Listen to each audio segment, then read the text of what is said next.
Assalamualaikum warahmatullahi wabarakatuh. Alhamdulillahirabbil alamin. Nahmaduhu wa nusalli wa nusallim ala rasulih nabiyil karim wa ala alihi wa ashabihi ajmain, amma ba'du. Hadirin pemirsa IAI Yasni TV yang dimuliakan Allah Subhanahu wa taala.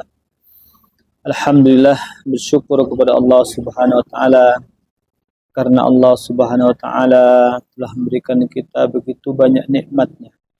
Salah satunya adalah Allah Subhanahu wa taala pertemukan dengan kita dengan bulan yang sangat mulia, yaitu bulan Ramadan, bulan yang dimana Allah Subhanahu wa taala telah turunkan Al-Quran.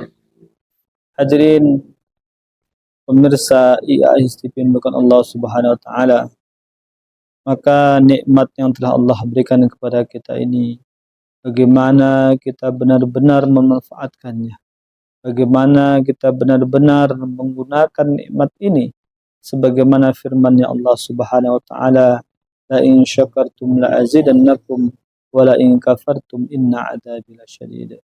Jika kita bersyukur kepada Allah Subhanahu wa taala, maka Allah Subhanahu wa taala akan tambahkan nikmat-nikmat. Namun jika kita kufur atas nikmat-nikmat Allah berikan kepada kita, maka ingatlah azab Allah sangatlah pedih. Hadirin IAI Yasni TV yang Allah Subhanahu wa taala, bulan Ramadan merupakan bulan yang dimana Allah Subhanahu wa taala turunkan Al-Quran. Sebagaimana firman-Nya, inna anzalnahu fi lailatul qadr. Sesungguhnya kami turunkan dia. Dia di sini ada Al-Quran di malam Lailatul Qadar. Lailatul Qadri khairum min alfi syahr. Lailatul Qadar merupakan malam yang dimana lebih baik daripada 1000 bulan. Hadirin jemaah IAI yang Allah Subhanahu wa taala, maka bulan Ramadan tidak bisa terpisah dari Al-Quran. Bahkan dikatakan bahwa syahrul Ramadan syahrul Quran. Bulan Ramadan adalah bulannya Al-Quran. Karena Allah Subhanahu wa taala turunkan Al-Quran satu kali dari Lauhul Mahfuz ila sama'id dunya pada malam Lailatul Qadar. Lalu Allah Subhanahu wa taala turunkan Al-Quran secara berangsur-angsur kepada baginda Rasulullah SAW kurang lebih 23 tahun. Hadirin jamaah IAI Yasni TV Allah Subhanahu wa taala, maka bagaimana kita pada bulan Ramadan ini betul-betul kita manfaatkan, betul-betul kita gunakan untuk menjaga Al-Quran, untuk membaca Al-Quran, untuk mendalami Al-Quran. Bahkan baginda Rasulullah SAW, Nabi yang sangat mulia, ketika bulan Ramadan beliau selalu memperdengarkan Al-Quran dengan malaikat Jibril alaihissalam. Beliau Nabi yang sangat mulia, bahkan setiap bulan Ramadan memperdengarkan Al-Quran kepada malaikat Jibril alaihissalam. Bagaimana kita manusia yang sangat hina, manusia yang banyak dengan dosanya. Hadirin jamaah IAI Allah Subhanahu wa taala, maka salah satu cara kita bersyukur kepada Allah Subhanahu wa taala adalah dengan menggunakan diri, harta, waktu kita untuk Allah Subhanahu wa taala.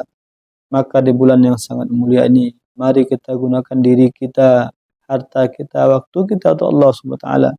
Diri kita gunakan untuk selalu taat kepada Allah Subhanahu wa taala.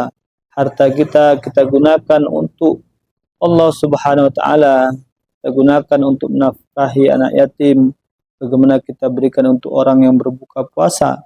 Sebagaimana dalam hadis dikatakan bahwa barang siapa yang beri buka puasa kepada orang yang berpuasa, maka dia akan mendapatkan pahala sebagaimana orang yang berpuasa, wala yang kusumin ujurihi syai'a, dan tidak berkurang dari pahalanya sedikit pun. Hadirin jamaah ya istibi Allah Subhanahu wa taala, pada bulan yang sangat mulia ini bagaimana kita sungguh-sungguh mempelajari Al-Quran.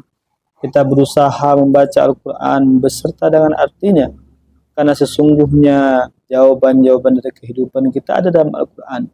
Tapi bagaimana kita tahu jawabannya sedangkan kita tidak membaca dengan arti-artinya? Maka di bulan yang sangat mulia ini, bagaimana kita sungguh-sungguh mendalami Al-Quran. Bahkan Al-Quran sendiri dalam hadis dikatakan bahwa barang siapa yang baca Al-Quran, maka Allah SWT akan berikan pahala 100 kebaikan jika Al-Quran dibaca di dalam salat. Dan barang siapa yang baca Al-Quran di luar salat dengan wudu, maka Allah SWT berikan pahala 50 kebaikan. Dan barang siapa membaca Al-Quran tanpa wudu, Allah SWT berikan 25 kebaikan. Dan barang siapa mendengar Al-Quran dengan khusyuk, maka Allah SWT berikan 5 kebaikan. Begitu mulianya Al-Quran, Allah SWT berikan kepada kita.